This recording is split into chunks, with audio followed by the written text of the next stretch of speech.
तेच माऊली।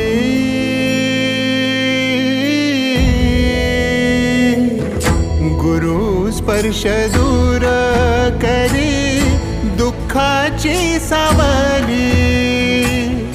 गुरु भेटीसाठी झाली जीवाची काहिली। भक्त तुझा गुरुदेवा पुरता अट्टला। भेटला विठ्ठल माझा, भेटला विठ्ठल